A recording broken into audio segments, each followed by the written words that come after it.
All right, here's my thoughts on the first three projects from the MCU, DCEU, and the DCU.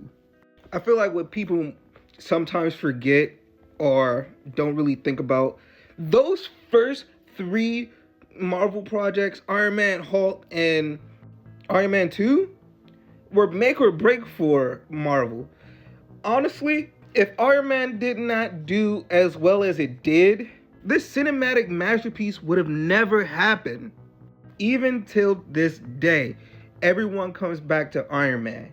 If it's just referencing plot points or whatever, you always go back to let's bring this back. How does this relate to Iron Man? The same could be true for Hulk. Hulk really put Marvel on its back. You know, the simple fact we haven't really got anything close to this when it comes to Hulk, it's very criminal. But the same is true for Iron Man 2 that I said about Iron Man 1. Iron Man really put Marvel, yes, Marvel, on its back. It really what elevated Marvel to what it is today. Now let's move on to the DCEU projects. All right, my thoughts on Man of Steel. Maybe I need to go rewatch Man of Steel. But honestly, what I could remember, it's just not my version of Superman. My thing with this version of Superman, you know, Henry Cavill was great as this version of Superman. I just believe, you know, he's too muscular and scary.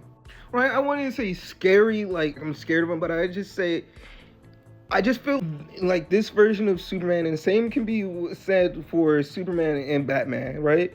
I feel like for this Superman, we went way in the other direction, like way too dark, and I'm just like, it works, it's cool, but like, is that really Superman? You know what I'm saying?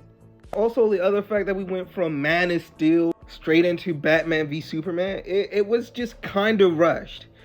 It's like we had no build up, no real world build up, nothing. It was just like, let's put these two behemoths of a tanks together and let them duke it out. And it's like, that's fine, but especially when you get to Suicide Squad, you just feel like the DCU is just all over the place. Right? I'm not saying the DCU was bad, or I just think they were just throwing shit at a wall and going with whatever sticks. And you know, you could just see that. You can tell they were just like, this is going to draw in money. So you could probably imagine, right, how refreshing it is to have a proper, streamlined cinematic universe that isn't just, we're just gonna throw shit at the wall and go with our sticks. Although you don't get a dark and broody Superman, you get an actual, true to comics, your American Boy Scout Superman, willing to help everybody. And to me, that's probably the best version of Superman. You know, although the last episode of season 2 of Peacemaker was, you know, honestly, these three projects give me hope for the DCU. Especially with things like Lanterns, as well as Man of Tomorrow. Because the DCU is in the position that Marvel was with the first Iron Man movie, the Hulk, and Iron Man 2. They have their setting point, and, you know, only good things can happen from here. But this is a long rant, but let me know in the comments, what do you think about this? I would like to hear back from you, every one of you. Let me know.